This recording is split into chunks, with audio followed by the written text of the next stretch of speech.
luck, 20% skill, 15% concentrated power of will, 5% pleasure, 50% pain, and 100% reason to remember the name. For Valerie, with a bit of space to line one up and score an absolute cracker. Southampton are digging in the relegation scrap and have.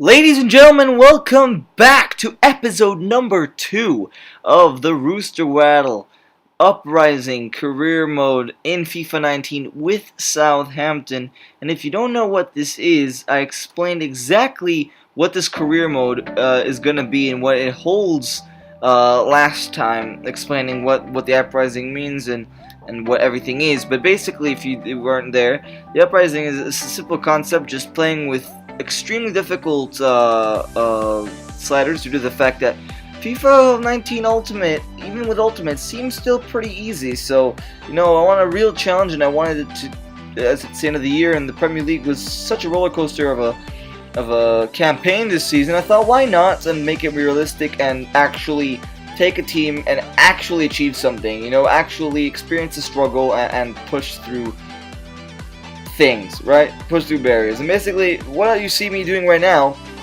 as we get into this episode, is I'm making the second squad, or the second rotation here, setting it up for the cup matches, for the Carabao Cup, FA Cup, all those cups, for the entirety of the season, due to the fact that playing 38 fixtures or whatever it is very tiring with the same team the whole time, or even not only 38 fixtures plus cup games is pretty tiring. So I did that, and I put them to the test here against Bury in the Carabao Cup, expecting an easy win, but no, we went 1-0 down to Mayer in the 4th minute, simmed it, and we equalized with Shane Long, but lost 4-3 on penalties. So we're already out of the Carabao Cup, but to be honest, I didn't really care due to the fact that last episode, if you saw, I struggled. The sliders are very hard, and I struggled. So I really, as I can imagine, what I'm focusing on is going to be the Premier League. And as you saw, we successfully managed to loan in McTominay, which is going to be a big boost for us in midfield. And I thought last episode,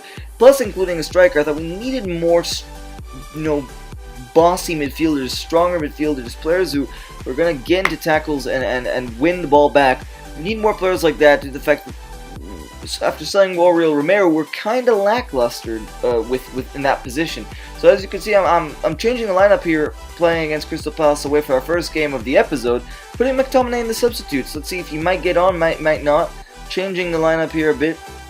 The lineup, besides that, Adams is going to get a second start after scoring 2 goals in the last episode, and let's see what we managed to pull off in this game. It's going to be an interesting one for certain, due to the fact that Crystal Palace is not an easy team, especially playing them at home. It never makes it doesn't make for any simplicity for any team playing at Selhurst Park. It's never easy, as we can see here, the lineups of Crystal Palace as we are bound to get underway. Crystal Palace, their most dangerous man is going to be Townsend, due to the fact that I think Zaha, they sold him because I can't really see him there. As we see, the first highlight of the game does come to us with Adams out of everyone, heading it just off target. The upcoming legend, per se, almost getting a goal there to make it 3-2. But Crystal Palace in the 10th minute do open the scoring, and I thought to myself, not again. There's no way we're losing another match. We need to get a victory. We need to push through and gain some confidence with this team. Jordan Ayew makes it 1-0 in the 10th minute. As the other highlight is again Crystal Palace, and they come in again, and Angus Gunn, although it was going to be McCarthy, but I kind of forgot to put McCarthy in there. Angus Gunn played. But a great save by him, nonetheless. 42nd minute, we go on the attack. Jared Bowen, with his insane pace, taking the shot on his left foot. Hennessy, or I think it was Hennessy, could have done better there. But Redmond, the ball spills to Redmond, and he scores to make it 1-1. You can see the confidence flowing in this team more and more as we play. I'm getting more, personally, on a personal level, I'm getting more and more used to the way these sliders operate. So, 1-1 here. Let's see if we can make it 2-1, or we might concede 2-1. With the insincerity of the score lines in this game, as we do make it 2-1. Redmond, sorry for the delayed reaction, but we do make it 2-1. Redmond in the 53rd minute, making it his second goal in this match for 2-1. A brilliant push-up celebration, and if you saw in that goal, Adams completely set him up with a little pushover in the center back, giving us the chance for Redmond to just tap it into the goal. But here we can see Fabian Delph getting a talking to in the 63rd minute as Jared Bowen completely blistered past him with his insane lightning pace. Gets a talking to in the 63rd minute, and the reason I put this in, as you see, I mean, it was pretty fair chunk, but still got most of the man. That's why they got a foul. But 77 minutes afterwards, actually not 77 minutes, but in the 77th minute, we go again. Jared Bowman again with his lightning pace. Fabian Delph is the last man. After he got a talking to, the referee reaches for his back pocket, sending him off, and luckily we are playing against a 10-man Crystal Palace here away from home. So it was almost easy sailing if we're ready to our first 3 points, but you never know with this league, but it was a little silver lining for what we needed for our run in these past couple games. So we can see here Ryan Bertrand making his way all the way up into the box, and Adams again 2-2, actually no, 3-2 for Adams as he continues his insane, averaging almost 2 goals or more than 1 goal every game. A sensational statistic for Adams. Let's hope this can continue as the final whistle blows here, giving us the first 3 points of the season, critical 3 points of the season. Let's hope this can continue as we head for our second game of 3 today. Let's hope this can continue as we get our first win here in Selhurst Park. Our main feature today on EA TV, 2 great clubs. It's coming up for you live.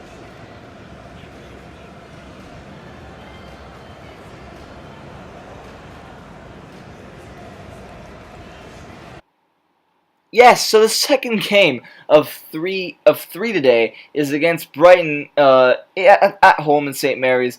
A wonderful result last time. Which allowed us to get our first 3 points away from home, as we now go at home playing in the South Course derby against Brighton Hove Albion here. Brighton is not an easy team. I mean, they're around about our level in terms of difficulty, but they're still not an easy team. No team in the Premier League is a team where you can just step over, and you know, we're going to have to show no respect to Brighton, as the first highlight does come to us. The ball's whipped in, Højbjerg picks it out, 14th minute, and what a strike. This team seems to be more confident as it goes, and I'm getting more used to this as it goes. Højbjerg, their captain, with an absolute wonder strike from outside the box 15 minutes in, as they gave Højbjerg the respect and the space to find the back of the net. Look at that for technique. I got a green timed shot, and that's exactly what it leads to. A sensational goal. Nothing the keeper could do. Nothing the sliders could actually affect. A sensational goal by Højbjerg indeed. Then Brighton, 21st minute, come cross in, I think by Pascal Gross, and Ali Reza Jahan Bakash, the number 16 Iranian, with a brilliant back post header to make it 1-1. And I was kind of getting annoyed. I was thinking to myself, not again. Let's get on a run of form. Let's win a couple games in a row. 33rd minute in, number 16 Ward-Prowse finds Højbjerg again outside the box. This time with an even more incredible finish, shorter in range from his previous attempt, but still a sensational goal. This time it was actually top bins from our number 23 Dane Højbjerg. Look at this for a strike. Nothing from Matty Ryan. Again, no spin by our number 23. And the reason I tested the pop shots with Højbjerg, because both Højbjerg and Ward-Prowse have insane abilities in terms of their shooting. They have great shooting ability in real life. Most of their goals do come from those 2 players outside the box, or most of their goal scoring opportunities at least. And you know, it shows in this game that that's exactly the case. Højbjerg with 2 outside of the box pop shots, which allow us to get our goals. Now, right before halftime here, we find the ball to Bowen. Bowen with a little bit of piece of skill, finds it on his left foot, strikes, falls to I can't even speak, falls to our number 18, I forgot his name now, Lamina, right, Lamina, falls to Lamina, a strike, couldn't get his second goal in Southampton colours, this season at least, but it does fall to our most prolific goal scorer this season, in Che Adams. What a signing he's turning out to be. I mean, he's getting our goals, and he's a striker. That's exactly the reason I put him in there, and what a performance by that man, the number 23 Højbjerg, with 2 amazing pop shots outside the box to make it 3-1.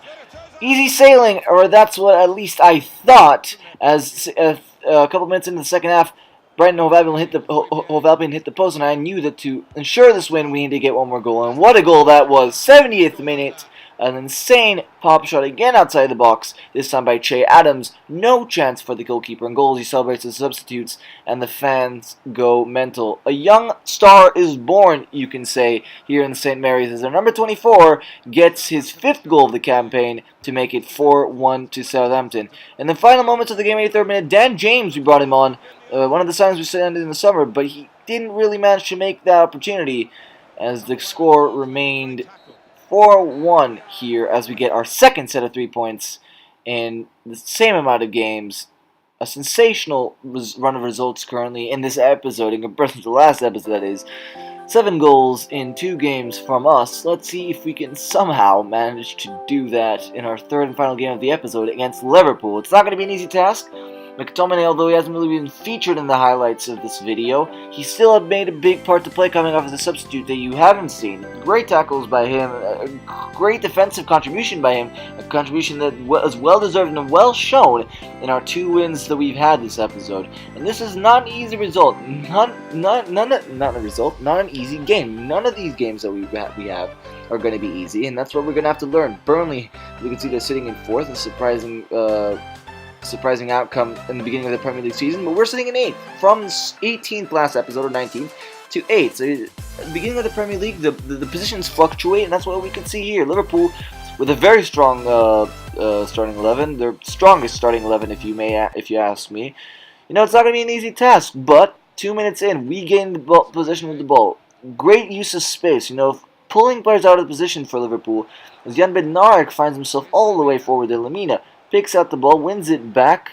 Che Adams finds Redmond. Redmond, who scored 2 goals against Crystal Palace, almost gets us 1-0 ahead. So the confidence is brimming here in Southampton, as we almost made it 1-0, but Liverpool almost made it 1-0 19 minutes in. And look at this save by Angus Gunn. I gave him so much stick in the last episode, in the beginning of this episode, but look at this for a sensational save, denying the ball from Chamberlain to hit that top corner, and that's the height of Angus Gunn coming into play. A brilliant save by the young English goalkeeper.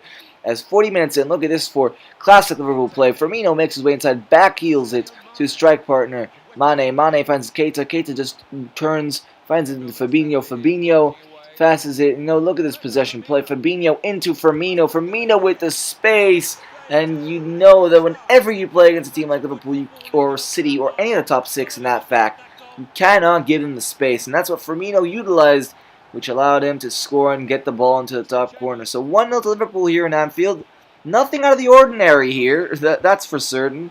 And 58 minutes in, Liverpool doubled their lead. And the reason I wanted to show this goal, and I was kind of annoyed, because FIFA kind of got it wrong. Sadio Mane scored, but he did actually interrupt the play by fouling Valery, as I could show you here.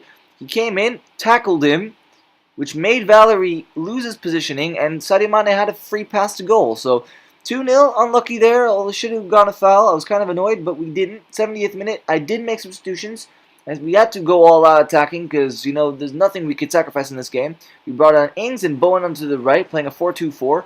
And 84th minute in, it paid off. We found the ball from Danny Ings to Bowen. Bowen, our signing, who hasn't really contributed any department in the striking front, finally gets his first goal. Lucky deflection, gets it past Alisson and the Liverpool defense, which makes the game 2-1. Is the game on? Is the comeback on? We'll have to wait and see. But Bowen, the brilliant piece of work, find it inside, and Robertson, you know, the best left back in the world, allows the ball to deflect off his back or off his thigh and into the back of the net. Alisson had nothing he could do there, and we managed to get a goal back. So surprisingly enough, we managed to get one back.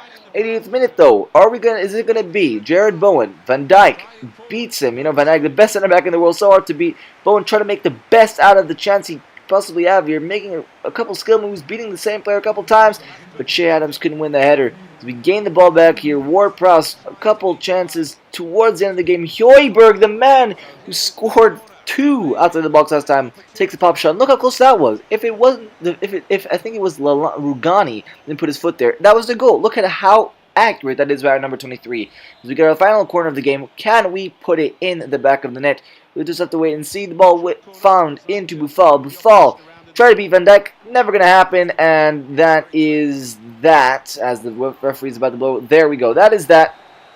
There we go. Now, that is that. The final whistle. Liverpool beat us 2-1. A nice performance by us. A brilliant episode all around from us. 2 wins and a defeat. You know, better than last time we got all three defeats, but 2 defeats and a draw. But as we can see here, as we get back into the string of things, we get the scouting report back for a bunch of our players, Morris and Morgan, and the only player here that that was actually worth something is this guy Ed Robinson, who has 74 to 92 potential in his first scouting update, and then we get our second scout by Makar.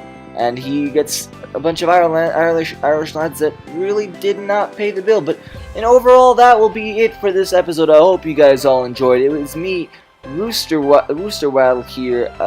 Brilliant performances from us, we have to say, at the very least.